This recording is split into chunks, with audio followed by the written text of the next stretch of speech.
Every memory I have is a lie, and I can prove it. The first time I realized something was wrong, it felt like a crack splitting through my world. It wasn't dramatic, not at first, just a simple moment, a fleeting conversation with my mother over coffee. I had brought up an old family vacation to the mountains, one I remembered vividly. The cabin we stayed in, the smell of pine trees, the way the sunlight danced on the lake. But when I mentioned it, her face went blank. "What vacation?" she asked, her brow furrowing. "You know, the one when I was 12. We stayed in that old cabin by the lake.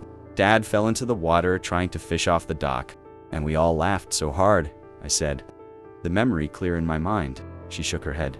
"We've never been to the mountains." "I don't know what you're talking about." I laughed nervously, brushing it off as her forgetting.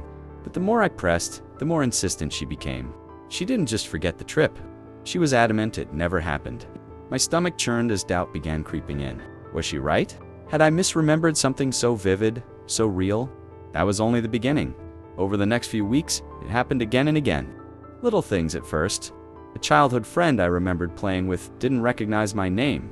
A teacher I swore had mentored me insisted I had never been in her class. It felt like the world was conspiring to gaslight me.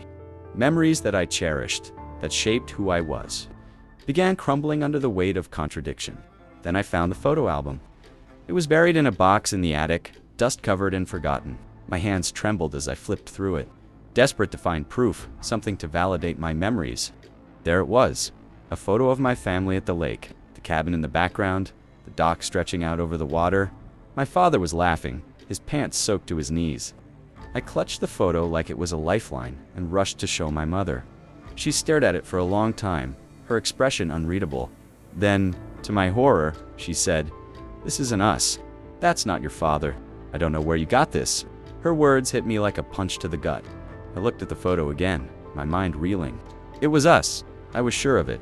But as I looked closer, doubt began creeping in. The details weren't quite right.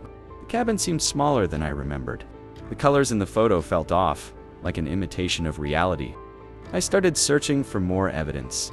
Diaries, yearbooks, anything to piece together the fragments of my life. But the more I looked, the more discrepancies I found. Pages in my childhood journal were filled with events that never happened. Yearbook photos featured faces I didn't recognize. It was as if my memories were being rewritten, piece by piece. Then came the dream. I was standing in an endless white room, the kind of sterile emptiness that makes your skin crawl. A voice echoed around me, calm and clinical. "You're not supposed to remember," it said. "Let it go." I woke up drenched in sweat, the voice still ringing in my ears. Let it go. What was I supposed to let go of? My memories, my sense of self. The line between dream and reality was beginning to blur. Desperation drove me to seek help. Therapists, neurologists, even hypnotists, they all told me the same thing.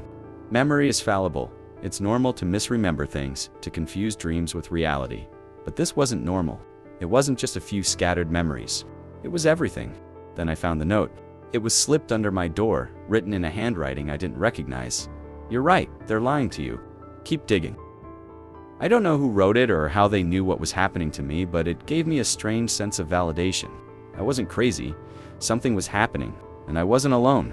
Now, I'm piecing together the truth, one thread at a time. The deeper I dig, the more I uncover things I can't explain. My life is a tapestry of fabricated memories, carefully constructed to hide something bigger. I don't know who's behind it or why they chose me, but one thing is clear. Every memory I have is a lie, and I can prove it. But the real question is, what happens when I uncover the truth?